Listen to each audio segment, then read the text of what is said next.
Hello everyone, welcome back to the channel.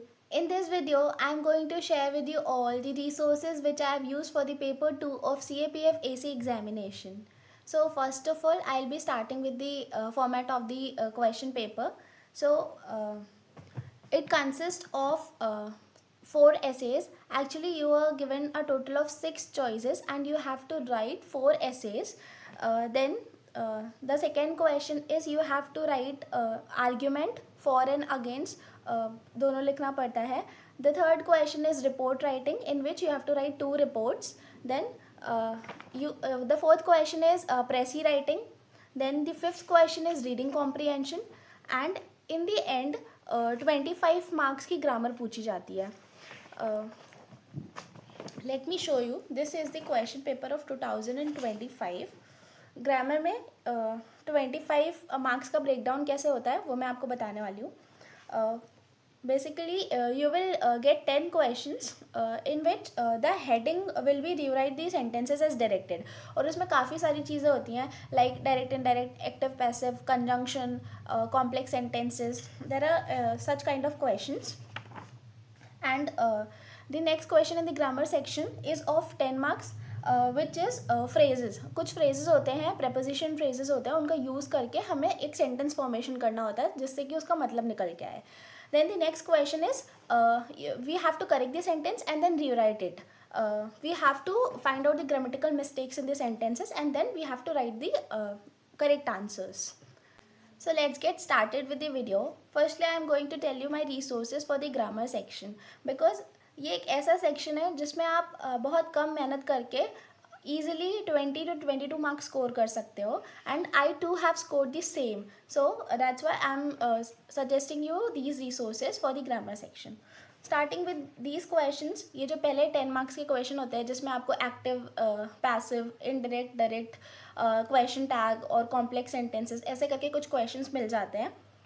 आप है ना पिछले 10 ईयर्स के क्वेश्चन पेपर उठाइए और सारे PYQs को सॉल्व कर लीजिए.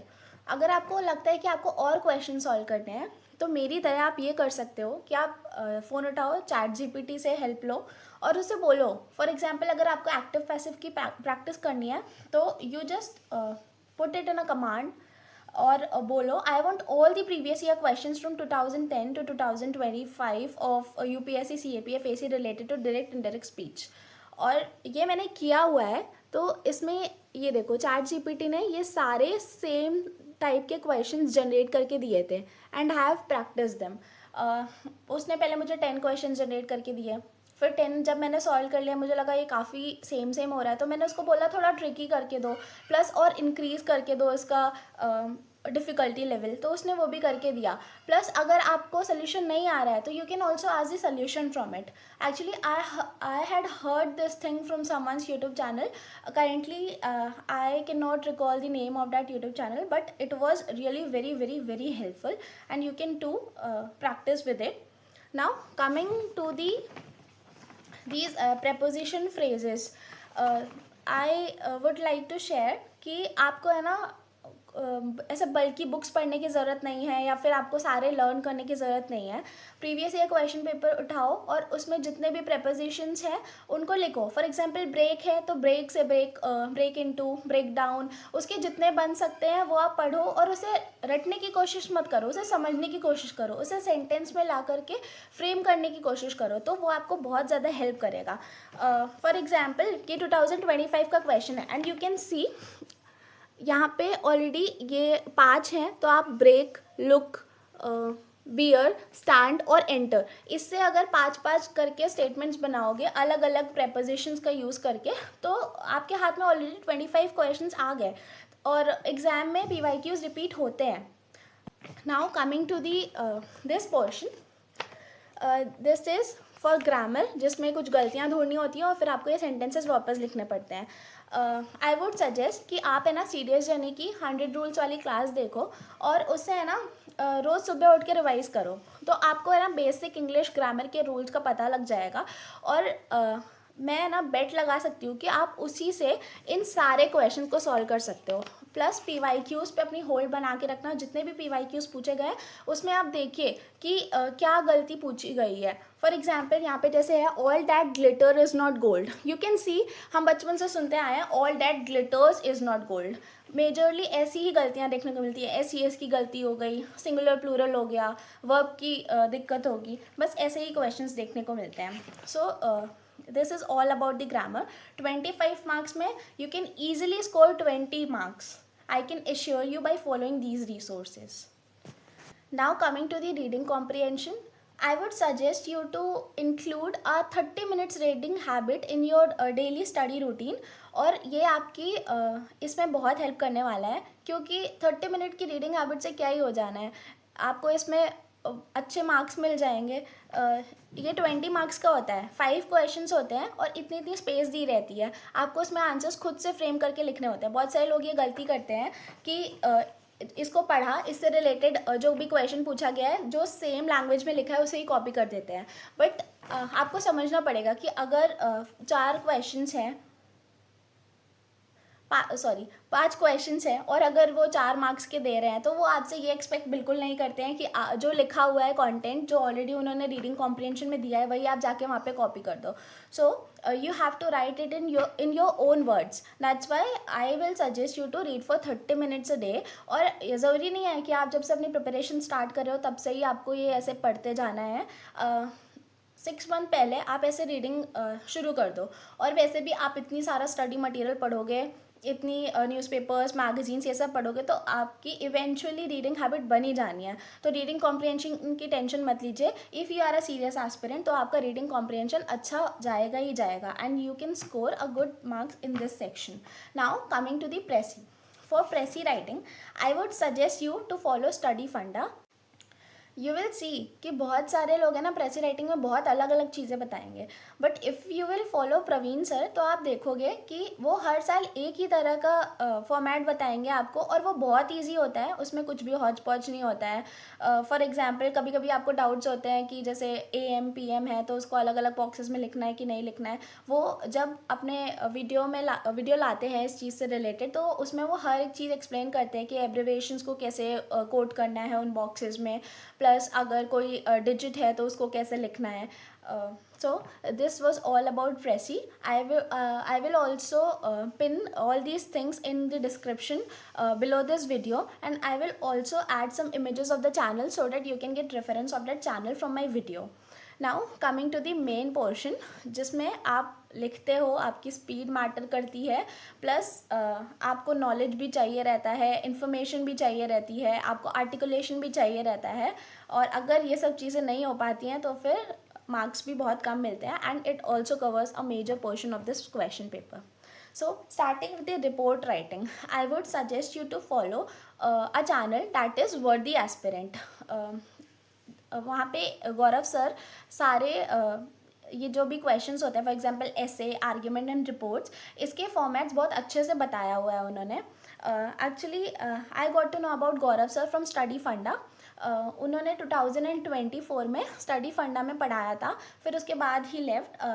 I guess he cleared this year's exam and he got some AIR.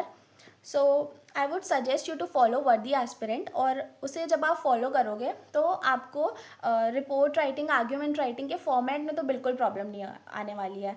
So basically I was talking about report, so sticking to the report I would suggest you to just remember the format of the report, क्योंकि अगर 10 marks की एक report होती है तो अगर आप उसका फॉर्मेट ही अगर अच्छे से लिख देते हो तो आपको फॉर्मेट के भी मार्क्स मिलते हैं उस। Stick to the format of the report writing. अगर आपको थोड़ी भी नॉलेज है बट आपने अगर प्रैक्टिस किया हुआ है कई सारी रिपोर्ट राइटिंग के फॉर्मेट्स और स्ट्रक्चर्स, आपको पता है कि स्टार्टिंग में आपको करंट हैपनिंग लिखनी है, फिर हिस्टोरिकल बैकग्राउंड लिखना है, फिर वे फॉरवर्ड लिखना है, फिर कुछ गवर्नमेंट स्कीम्स लिखनी है, ये ऐसे ऐसे करके अगर आपको फॉर्मेट पता है तो भी आप अच्छे मार्क्स स्कोर कर सकते हो। And I too have scored a good marks in report writing by following these tricks. Now coming to the argument writing. For argument writing I would suggest कि आप है ना थोड़ा ब्रेनस्टॉर्मिंग करो।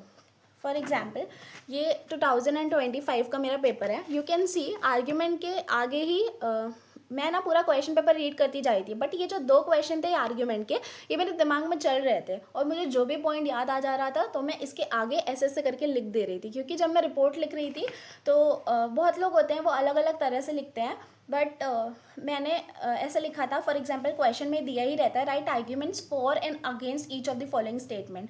तो पहले मैंने उसका थोड़ा सा इंट्रोडक्शन दिया टॉपिक का, देन फिर मैं उसके फॉर में लिखती थी. फॉर में आई मेंशन 4 पॉइंट्स और फिर उसके अगेंस्ट में देन आई मेंशन 4 पॉइंट्स. ये जो ट्रिक है ये मैंने वर्दी एस्पिरेंट से सीखी है, that is by Gaurav sir. और उनकी ये जो ट्रिक है ये बहुत अच्छी है, क्योंकि आप है ना, फॉर एग्जाम्पल अगर कोई टॉपिक है, अगर आप उसका फॉर लिख ले रहे हो तो आप उसका अगेंस्ट ढूंढ ही लोगे फॉर लिखते लिखते, ये फॉर श्योर है. So for argument writing I have suggested you the resource. For essay writing I would suggest you to read. आप जब वर्दी एस्पिरेंट को फॉलो करोगे तो सर ने है ना ऐसे लिखने की भी कई सारी टेक्निक्स बताई हैं. फॉर एग्जाम्पल कुछ लोग होते हैं जो कोई एनेक्डोट दे के ऐसे को ओपन करते हैं. कुछ लोग होते हैं जो कोई न्यूज़ या फिर इन्फॉर्मेटिव फैक्ट या फिर डेटा या फिगर्स को रख करके अपना ऐसे ओपन करते हैं, या फिर वो बीच में ही फ्लो चार्ट्स और माइंड मैप्स के थ्रू उसे रिप्रेजेंट करते हैं. So it is completely upon you and I learn this technique from Gaurav sir. I just completely followed his words और उन्होंने इतने सारे पॉइंट्स बताए थे. तो मैं 4 ऐसे थे तो मैं चारों को अलग अलग तरह से स्टार्ट देती थी, ताकि मेरी जो नोटबुक है वो बोरिंग ना लगे.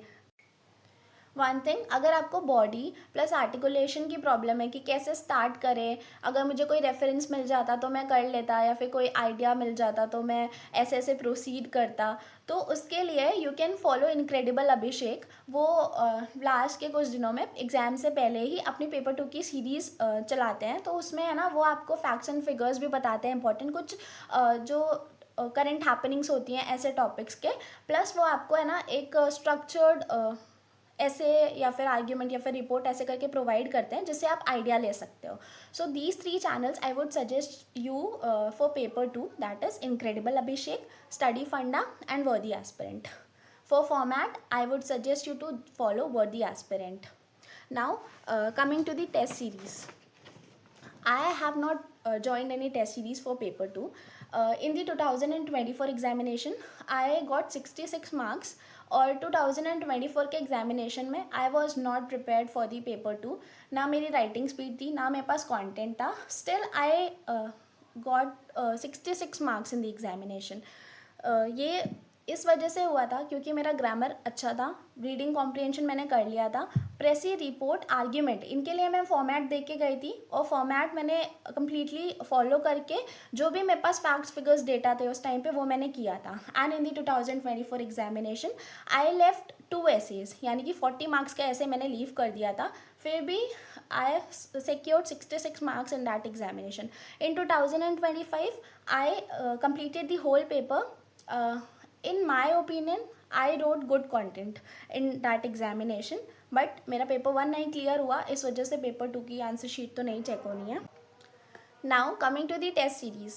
As I have told you, I have not joined any test series, but I took the help of ChatGPT to generate a model test paper for me so that I can practice it in home. I have generated 6 set of total model papers for CAPF AC paper 2 preparation. I am just going to read the command which I have given to ChatGPT to produce a model test paper for me. I told it that I want another set. Actually, this was for another paper. So I want a set which comprises of 6 essay topics, 2 argument writing, 2 report writing, 1 comprehension along with questions, 1 paragraph for précis writing, and a grammar section including 5 phrasal verb similar to PYQs, 10 mixed question of preposition, correlative conjunction, active passive voice, direct indirect question, question tag, etc., and 5 correct and rewrite the sentences type of questions. Essay, argument and report must be based on issues of national and international importance. 1 essay philosophical type. Please also provide the paragraph in comprehension as in the previous paper you haven't provided it. The paragraphs of Pressy and comprehension must be in equal word limit as asked in official question paper. So these were my instruction, and ChatGPT has generated for me a question paper on the same lines. Telling you about this ChatGPT model test paper कि मुझे इससे कितनी help मिली. मुझे इसमें writing में help मिली, मुझे brainstorm करने में हेल्प मिली अपने आइडियाज़ को. करंट हैपनिंग से रिलेटेड मेरे पास काफ़ी ज़्यादा इन्फॉर्मेशन इकट्ठा हो गई थी, क्योंकि जब आप लिखते हो तो बहुत सारी चीज़ें आप ब्रेनस्टॉर्म करते हो, फिर उसे लिखते हो, प्लस जब आप उसकी चेकिंग करते हो, उसको एसेस करते हो कि क्या गलती रह गई थी, मुझे और क्या ऐड करना था. जब आप ये सारे काम करते हो तो आपके पास काफ़ी सारी इन्फॉर्मेशन इकट्ठा हो जाती है. लाइकवाइज मेरे पास भी हो गई थी. और लेट मी शो यू कि ये जो 6 टॉपिक्स आए थे प्लस ये आर्ग्यूमेंट्स और रिपोर्ट्स आए थे, इसमें से ही कुछ टॉपिक है ना ओवरलैप कर रहे थे जो भी मैंने प्रैक्टिस किए हुए थे. So let me read some questions which was generated by ChatGPT at that time. So the very first question was India's approach to AI and the Digital India Act 2024. ये क्वेश्चन था. The second question was the ethical dilemmas of AI in modern warfare. ऐसे करके जो questions थे ये AI से related है. And in the official question paper I got the similar question that is importance of cyber security in the world of digital information. तो अगर आप ऐसे करके प्रिपेयर करते हो करंट हैपनिंग से रिलेटेड कोई भी टॉपिक, तो वो क्वेश्चन पेपर में आने के चांसेस होते ही हैं, क्योंकि पेपर 2 में यही पूछा जाता है. Now I am also showing you a next example जिसमें ChatGPT से मैंने जितने भी क्वेश्चन पेपर जनरेट किए थे उसमें से कुछ क्वेश्चंस हैं. For example impact of climate change in south Asia, India's preparedness, और एक इसी से सिमिलर साउंडिंग क्वेश्चन था that is India's transition to renewable energy, challenges and solution. और ऑफिशियल क्वेश्चन पेपर में भी एक इसी लाइंस पे एक क्वेश्चन पूछा गया था that is impact of climate change on Indian agriculture. You can see कि अगर क्लाइमेट चेंज कर रहे हैं तो ChatGPT उसे क्लाइमेट चेंज को अलग अलग एस्पेक्ट में पूछ रहा है. और इन द क्वेश्चन पेपर लाइकवाइजली उसने इंडियन एग्रीकल्चर के रेस्पेक्ट में पूछ लिया. एक और क्वेश्चन था विमेंस के ऊपर. ChatGPT से जब मैंने मॉडल टेस्ट पेपर जनरेट किए थे तो उसने women's in arm forces, women's in education ऐसे करके दिया था. और likewise in the question paper here is a topic in the essay that is women's health, a journey of resilience and empowerment. अगर आपके पास मेन कंटेंट नहीं है but इतनी सारी प्रैक्टिस करने के बाद आप इंट्रोडक्शन, कंक्लूजन प्लस काफ़ी सारी चीज़ें लिख सकते हो. In the end, I would like to suggest you to maintain your writing speed in paper 2 and also to keep in your mind the time limit of paper 2, क्योंकि ये दोनों चीज़ें बहुत नेसेसरी होती हैं. इन 2024 मैंने राइटिंग प्रैक्टिस नहीं की थी जिसकी वजह से मेरा 11 मार्क्स से कट ऑफ क्लियर नहीं हुआ था. 2024 का पेपर 1 बहुत टफ आया था and I clear that paper, but in paper 2 I could not clear it just because I lacked in writing practice. So it's a request from my side, if you are a serious aspirant then please focus on writing. Do not run to grab more and more knowledge, data, facts and figures. You can also avail good marks through your articulation. लिखने की कला होती है, अलग अलग तरह से लोग लिखते हैं. किसी के पास इन्फॉर्मेशन नहीं होती है फिर भी वो अपने आंसर को बहुत अच्छे से रिप्रेजेंट कर लेते हैं. इसलिए आप लिखना शुरू करो, कैसा भी लिख रहे हो बस लिखना शुरू करो, उसे एसेस कराओ और फिर उस पर वर्क करो. ऐसे करके आपकी राइटिंग इम्प्रूव होगी. सो यार this is the end of the video. अगर आपको कोई क्वेरी है पेपर 2 से related, drop in the comment section below. I will surely try to reply all the queries. Thank you for watching my videos. Stay tuned for further updates. Bye bye.